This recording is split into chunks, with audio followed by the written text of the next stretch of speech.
Sakamoto Days anime around the corner, the discussion on whether Sakamoto can take out other people from other anime has come up again, and one person he's always compared to is Toji. As they're both assassins, it's pretty easy to compare them, and to be honest, when you look into their stats, they're extremely relative. So in this video, I'm going to be comparing them and seeing who out of the two of them is stronger. So strap in, because I'm going to get real in depth with this video. But before I get into the video, if you guys enjoy content like this, you know what to do. Hit that like button and subscribe, as I do post content like this regularly, and to be honest, it's a win-win. You guys show me love and support, and I give back to you in the form of videos. Whether it's Sakamoto Days, other anime, or just fiction in general, in due time I plan on covering it, so be there when I go there. I feel like that's enough of my rambling. When I get into the video, see who's the stronger assassin between Taro Sakamoto and Toji Fushiguro. Now to begin the video, I'm going to go over the rules, since you need to know what I'm doing this by. So the first rule is pretty simple. They're both going to be in their primes. The second rule is that they will have all of their equipment. The third rule is that they'll both be bloodlusted, and the fourth one is that the fight will happen in Shibuya. On one last thing, I'll be doing a lowball version of this fight and then a highball version of this fight, and then in the end I'll then be going over which one's probably more concrete out of the two of them, or just what's more concrete out of all of their feats, to see who is truly stronger. But with that being said, when I jump straight into the video and see who's the stronger assassin between Taro Sakamoto and Toji Fushiguro. Now to begin, I'm going to start the video with our favorite heavily restricted user, and that's Toji. So to begin the video, I'm going to start with his AP. Now in truth, his AP really doesn't matter, since he does have a blade that basically negates durability, but I'm still going to cover his raw strength so you know where that's at. And so in terms of raw strength, he should be around multi-city block level, since he is meant to be equal to Maki. Either during Shinjuku or after Shinjuku was Maki's day to be above Toji, so I'm going to assume that they're still equal in power. And to be honest, it is pretty common for characters inside the JJK at this power level to be around multi-city block level. We have people like Jogo, and then Maki being able to damage Sukuna later on inside the Shinjuku. So I'd say his raw strength being around here should be pretty concrete. And to be honest, it's not just once that Maki tussles with Sukuna, she does it a few times, so yeah, I'd say he's definitely at multi-city block level in terms of raw strength. But if you want to try highball as AP, I don't think the whole planetary thing would work out, mainly because that only applies to people like Gojo and Sukuna, and even then I wouldn't even take it seriously. The only reason being I take Yuki seriously is because she has a black hole. So we're going to put that to the side and just keep him at multi-city block level overall for both his lowball and his highball. So moving past his AP, we have his speed. Now speed inside the JJK is extremely contentious, as there are 3 different ways to scale speed inside of it. There's either the Mark III way, there's either the lightning timer way, or there's the light speed way. All 3 of these ways to scale speed inside of JJK can be concrete to a certain extent. I'll say light is definitely the weakest, but the other 2 do have strong and solid arguments for it. The Mark III one is probably the most popular, as Maki does state that Naoya did get to Mark III in terms of speed, and obviously she was getting bad at that point until she awakened. The lightning stuff mainly comes from News Lightning, with Maki being able to react to it, and then obviously Kashimo with Sukuna, and obviously Hikari. And so the light speed scaling does come from Kashimo's curse technique, where he does use electromagnetic waves. Now the more consistent one out of all of them is the lightning timer one, but as I said, I'm going to be doing the low ball and then the high ball, and then obviously moving into the other stuff. So for this video, I'm going to be using the Mark III version of Toji and then the light speed version of Toji. And so moving on from his speed, we're going to get into his durability, and it's going to be the exact same as his raw strength, meaning Toji will be at around multi-city block levels in terms of durability. And so now moving on to his endurance, although you could say that Toji didn't really endure much when he was around, we get to see what Maki was able to endure, and Maki was able to endure a lot. Maki was able to take several black flashes from Sukuna and then take actual slashes from him. Bearing in mind, this wasn't just regular slashes, no, these were black flash amp slashes that she took, so that's extremely impressive, and that's something that we're going to be able to add on for Toji. Another thing I do want to add is that he does have good stamina, as Maki was able to fight for a long period of time inside of Shinjuku, and that's after taking many blows as well, so yeah, that's another thing that we're going to add on for Toji as well. Next up is Toji's battle IQ, and it's no secret that Toji is extremely smart when it comes down to fighting. As Toji used to assassinate Jujutsu sorcerers, Things like prepping for fights and just being able to tackle many different things like curse techniques that he may run into, or just things overall during battles, was extremely pivotal to him being an assassin. And as we all know, he did extremely well until he just ran into Gojo. And remember, this wasn't just any Gojo he lost to. No, he lost to Awakened Gojo, and this was all while he was rusty too, so we can easily say that his battle IQ is extremely high. So moving on from his battle IQ, I'm going to get into his hack section, and it's probably going to be the longest part since he does have a lot of hacks that we do need to talk about. To begin Toji's deep bag of hacks, he does have regeneration. He's able to dodge in midair and obviously sense the air around him, allowing him to dodge in midair. He then also is able to run on water and air step, and then he has his inventory curse that allows him to store many weapons that we're going to get into.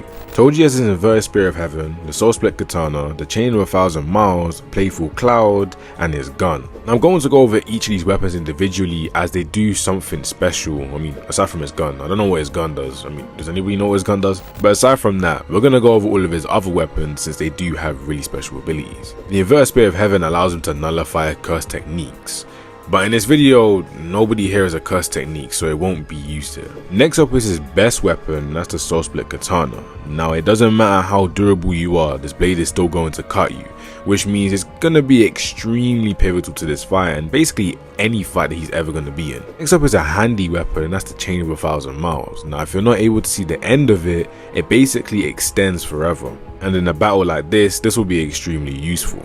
Finally, we have the playful cloud. Now unlike the other three where they have special abilities, this one doesn't really have a special ability. All it does is just gauges your strength and allows you to use it based off of that, meaning the stronger you are, the stronger the weapon will be, and since it's Toji using it, it's going to be pretty strong and handy. Now before I go into Sakamoto's part, I just want to bring up the fact that Toji's regeneration isn't going to be as fast as a few people may think. Obviously if you read JJK, you'll know that it's relatively slow, but just for anybody out there that thinks it's extremely quick, no, it's not a really good healing factor, it's just really slow regeneration, but it is still useful and handy if a battle does go on for long. And so with that being said, why don't we get to Sakamoto's scaling and see how strong he is. Now to begin Sakamoto's scaling, I'm going to go over his AP, and he should be around city block level as Takamura was able to do this, and obviously in his prime, Sakamoto should be equal, or you could say a little bit above. I doubt a little bit above. I think he will just be around equal to just like a little bit weaker than Takamura here, since he did get stronger after Sakamoto left. And just like Toji, there isn't really a low ball for his AP and a lot of his other stats. It's only speed that's going to be a high ball and a low ball, which I'm going to get into now. So for Sakamoto's speed, he has two levels you can scale him at. You can even put him at Hypersonic Plus, or you can then make him light speed due to Kindaku's shoes. The reason he's Hypersonic Plus at a bare minimum is because on multiple occasions he's shown to be able to blitz bullets, and he does it extremely casually. And most of these feats are performed while he's out of his prime, so you can only imagine how fast he is in his prime. And for his light speed scaling, it's because of Kindaku's shoes, as I said before, and obviously he's able to catch Kindaku after, and this is a younger Sakamoto as well, meaning he didn't even reach his prime at this point. Now I know the light speed scaling is extremely contentious, but to be honest, it's like that for every new gen. I don't know why, but people just don't like to accept that some new gens can be extremely fast when it comes down to speed. But less about that, let's move into his durability.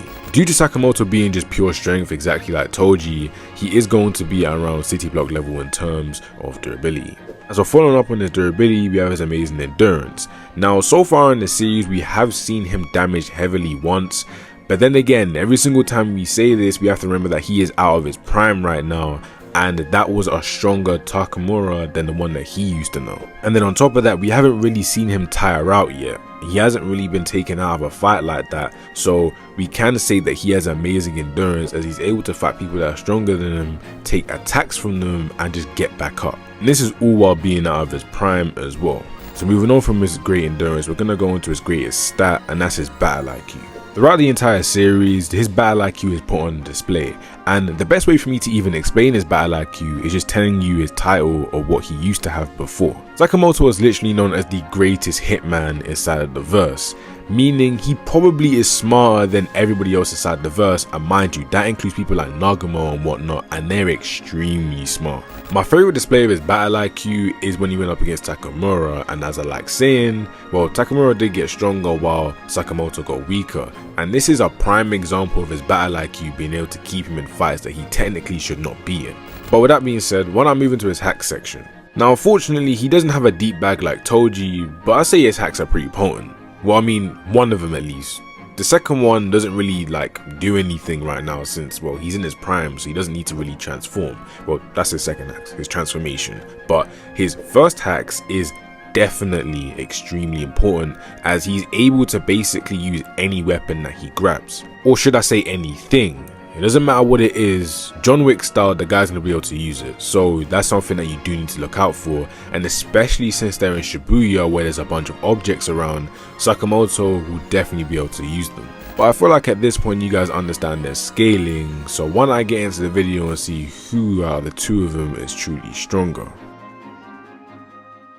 All the versus battles I've done so far on this channel, I feel like this one is definitely the closest. In fact, I don't feel like it, I know it is. So because of that, I'm going to describe the fight as best as possible. With this fight being the low ball, we can say that Sakamoto is faster than Toji, but even if he's faster than Toji, Toji does have extra senses that will allow him to obviously keep up with Sakamoto. Now once their stare down is done and they actually get to fighting, the first thing that either of them are going to realize is that the other is an extreme level threat that if they even make one mistake, it can be extremely fatal.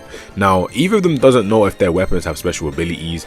Sakamoto is familiar with special ability type weapons since, well, Nagamo does exist, and then Toji does live in JJK, so immediately he's gonna be like, well, I don't know what his weapons do and I don't have any information on him, so I'm going into this completely blind, so I'm going to keep my guard up 24/7. And in terms of hand-to-hand combat, mainly due to his training, I'm gonna say that Sakamoto should be a little bit better, but it's not to say that Toji's far behind. I'd say Toji is more like, oh, he grew up and just obviously learned it over time, but with Sakamoto it's more trained, so I feel like in this department, especially with his speed, it's gonna allow him to land more hits on Toji. But as we all know, Toji does have better durability, so it's not gonna do as much damage as Sakamoto wants it to do. I feel like this fight wouldn't be just a quick fight. No, this is a fight that's gonna go on for a long period of time, as both of these guys can fight for long periods of time and they can take damage. And so past this point, I truly believe that this battle comes down to battle IQ and just who is able to land in more hits. Now I'm gonna say this now,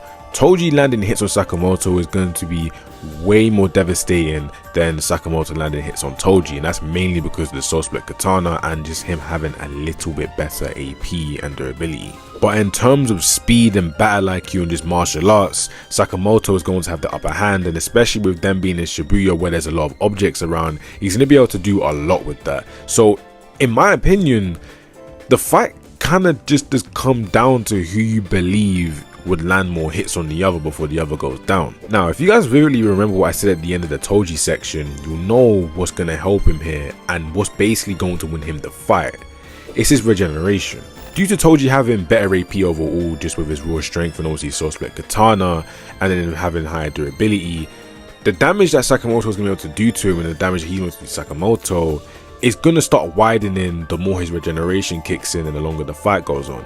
Now of course Sakamoto is going to be able to keep up, but when you do have these extra advantages that your body does naturally give you, it's kind of unfair, and so then it's going to allow Toji to then just slow him down and then just beat him.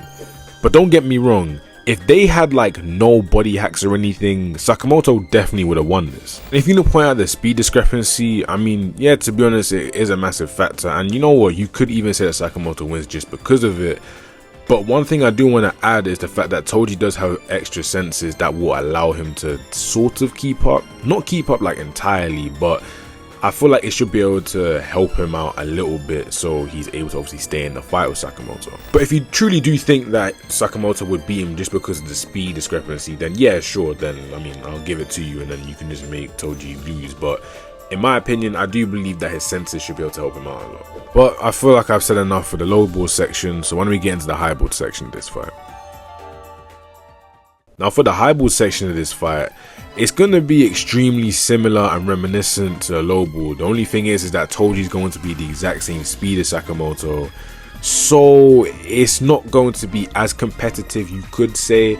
But yeah, it's basically going to be Toji just weighing down Sakamoto and allowing his endurance to basically give him the edge since he can regenerate. His regeneration is literally helping him the most throughout this fight, and I know you're going to say, oh, but it's like an ability where he needs to sit there and let it fester, but the thing is that over time his body's just going to naturally regenerate and it's going to allow him to get that dub. So yes, Toji for the highball section does win. But don't leave just yet, we still have to go over who I believe is the true winner, as I did use Lowball and then Highball, so let's see which one's actually more concrete. Now the only thing that's gonna change for both of them is their speed. Personally, I do believe that JJK characters are lightning timers, as we do get to see Kashimo and obviously all these other fighters interact and whatnot, and you have the Maki and News lightning thing. It's just more concrete in my eyes that JJK characters are lightning timers. If you want to put them lower, that's fine. The Mark 3 statement is there as well, but if you want to put them at light speed, I feel like that is definitely the weakest one. For concrete JJK scaling, I'm gonna say that yeah, they should be around lightning timers when you start to get up to that level. But then when you look at the Sakamoto days characters, it's gonna be a hot take, but I mean it shouldn't really be, but in my eyes I think they're light speed. I'm going to explain why. In Sakamoto days, people creating these weird little gadgets is pretty common, and in fact there's even like a whole little subsection inside of an arc where they literally go over and create things. Them being able to create light speed shoes like ages ago, I don't think it's too out of the ordinary, as there could have been like a great inventor that gave him his shoes. That's it. Now I could be forgetting something, and we may have met the inventor, we probably have, and I'm just forgetting it, but it's extremely easy to say that yeah, they can create light speed shoes. I mean, they've created many other gadgets inside the verse that make the characters OP, so why would Kindaka not be able to get light speed shoes? And if you disagree with that, then I'm not opposed to it. I mean, that's fine, that's just my take on it because we've seen it inside the story, but that is how I see it. And so as you can see, the speed discrepancy has gone way up, meaning yes, I do believe that Sakamoto should be able to defeat Toji, but I'm not opposed to Toji winning. So that's my verdict in the fight. As you guys saw, I did say that Toji should be able to win the Lowball and Highball, but in the actual scaling, I do believe that Sakamoto should. And so with that being said, that's the end of the video. I'm gonna say this is my favorite video so far. Well, versus battle at least, because this was actually really close and I had to sit there and think. That's why I had to create 3 sections for this video. But yeah, I love you guys for all the support, and I'll see you guys in the next video. Goodbye.